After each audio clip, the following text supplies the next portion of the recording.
আজকে যে ঘটনা কলকাতার বুকে ঘটে গেছে, অনেকে খুব অসহায় মনে হয় না? মনে হয় এরকম কাছের মানুষটা চলে গেছে খুব কষ্ট পেয়ে। দেখুন, এক্ষেত্রে আমি মনে করি রাজনীতিবিদ বা অন্য কোনো পেশার মানুষকে আমি ছোট করছি না, কিন্তু তাদেরকে ছাড়া সমাজ একদিন হলেও চলতে পারবে, কিন্তু ডাক্তারদেরকে ছাড়া কিন্তু সমাজ 1 ঘন্টার জন্য চলতে পারবে না। সেখানে এরকম একটা নোবেল প্রফেশনের ওপর যদি এরকম আঘাত নেমে আসে, তাহলে এটা সহজেই অনুমেয় যে ভারতবর্ষ রাজ্য এবং অন্যান্য জায়গায় কি অনিশ্চয়তার মধ্যে আমরা আছি। সেখানে আমাদের লড়াইটা কেবল আমাদের লড়াই নয়, আপনারা সবাই জানেন সমাজের প্রত্যেকটা স্তরের থেকে মানুষ আমাদের পাশে এসেছেন। তার একটাই কারণ, মানুষ নিরাপত্তা চায়, মানুষ এই দুর্নীতির বিরুদ্ধে, এই দুর্বৃত্তায়নের বিরুদ্ধে আজকে আমরা সকলে এক হয়েছি। এটা খালি ডাক্তারদের লড়াই নয়, এটা আমাদের সকলের লড়াই, আমাদের বলতে গোটা রাজ্যের লড়াই। আজকে এনআরএস এবং কলকাতা মেডিকেল কলেজে সিন্ডিকেটের এত বাড়বাড়ন্ত নেই যতটা অন্যান্য জায়গায় আছে। এবার সেটার কারণটা কি সেটা বিশ্লেষণ করাটা আমার মনে হয় না এখানে ঠিক হবে, কারণ এটা অরাজনৈতিক মঞ্চ। এবং আমার একটা বন্ধু সাগর দত্তে পড়ে, তার কাছ থেকে আমি শুনেছি যে সে প্রচন্ড হেল্পলেস। তাদের ওখানে নিজস্ব একটা প্রত্যেকটা স্টুডেন্টের একটা মতামত থাকতেই পারে তাদের ভালো থাকার জন্য বা তাদের একটা ডেভেলপমেন্টের জন্য, সেটা হয়তো কোথাও গিয়ে কম্প্রোমাইজড হচ্ছে, যার জন্যই আজকে প্রত্যেকটা কলেজে, বর্ধমান থেকে শুরু করে মেদিনীপুর থেকে শুরু করে নর্থ বেঙ্গল, প্রত্যেকটা জায়গায় ছাত্ররা একত্রিত হয়ে এদের নাম জমা দিচ্ছে যে এরা আমাদের একটা সুস্থ স্বাভাবিক পরিবেশ কলেজে রাখতে দিচ্ছে না। এটা তো হচ্ছে, এটা ডিনাই করার কোনো জায়গা নেই। আজকের পর থেকে বা এই ঘটনার পর থেকে দুর্নীতির চোখ রাখানিকে তোমরা ভয় পাবে? না, চোখের সামনে দুর্নীতি হতে দেখলে কি করবে মনে হয়? মেরুদণ্ড সোজা রাখবো।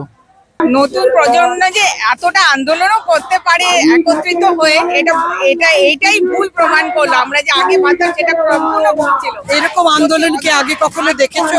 কেউ দেখিনি আমরা। আমাদের এতটা বয়স হয়েছে, প্রথম দেখলাম। আপনাদের তরফ থেকে ওদের মনের শক্তি বাড়ানোর জন্য কি বার্তা থাকবে? আমরা বাইরের থেকে জানতামই না যে স্বাস্থ্য ব্যবস্থার মধ্যে এত অন্যায়, এত কারাপশন, এত অবিচার লুকিয়ে আছে এই এত বছর ধরে।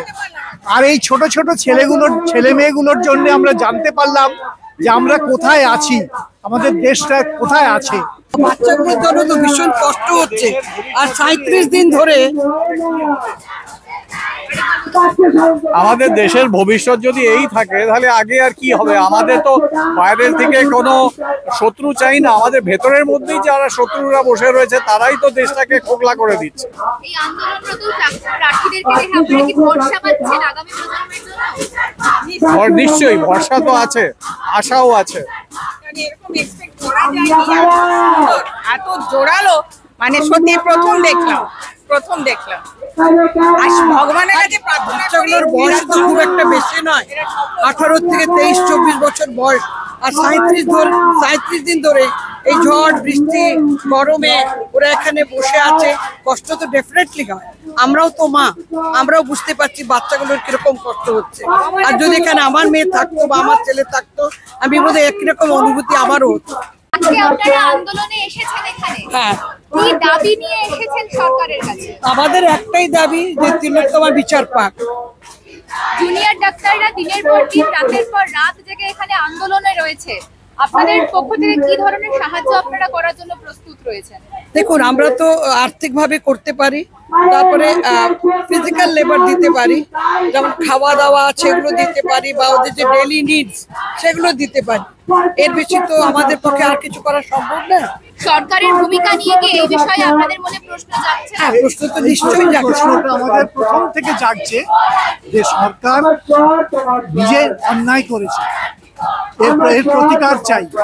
আর বাচ্চারা এই জন্যই বসে আছে যে ওদের প্রতিকার চাই এবং দে ওয়ান্ট জাস্টিস। মানে বেচারারা বসে আছে, এখনো পর্যন্ত জাস্টিস তো পাইনি।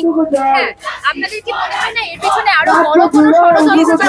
একদম এর পেছনে অনেক বড় ষড়যন্ত্র আছে।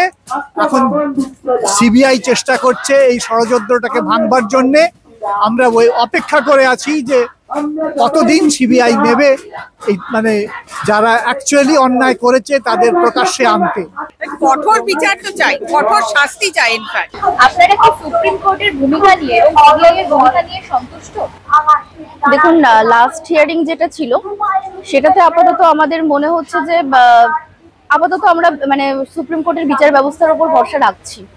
তো বাকিটা দেখা যাক কি হয়, ভরসা তো রাখতেই হবে।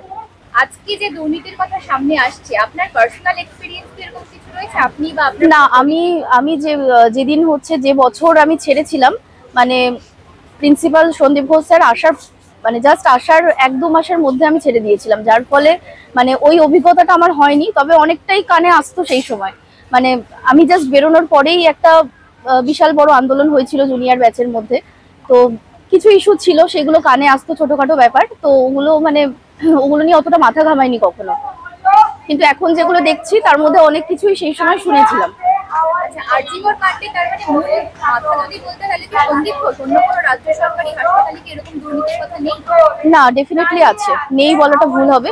প্রত্যেকটা জায়গাতেই একটা সিন্ডিকেট, একটা নেক্সাস চলে।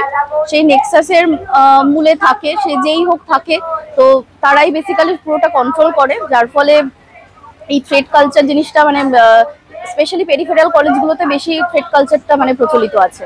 আপনাদের এই আন্দোলনের মধ্যে আপনারা ঐক্য ধরে রাখছেন কিভাবে সকলের সাথে? ব্যাপারটা হচ্ছে, দেখুন, ইস্যুটাই এতটাই সেন্সিটিভ, এই ইস্যুর জন্যই মানে সবাই এতটাই এগিয়ে আসছে। শুধু আমাদের মেডিকেল কলেজগুলো না, সমস্ত জনগণই তো এগিয়ে আসছে। মানে এটার জন্য আমার মনে হয় না আলাদা করে সবাইকে রিকোয়েস্ট করার দরকার আছে, সবাই নিজে থেকে এগিয়ে আসছে, যার ফলে এই ঐক্যতাটা মেনটেন হচ্ছে। সাধারণ মানুষের তরফ থেকে সেরকম সাপোর্ট পাচ্ছেন? ভীষণ ভাবে, ওরা না থাকলে তো কোনোভাবেই আন্দোলন চালিয়ে যাওয়া যেত না। আপনারা কি আশাবাদী এই প্রক্রিয়ার বিচার পাওয়া যাবে? এখন আশা তো রাখতে হবে, আশা ছাড়া তো উপায় নেই।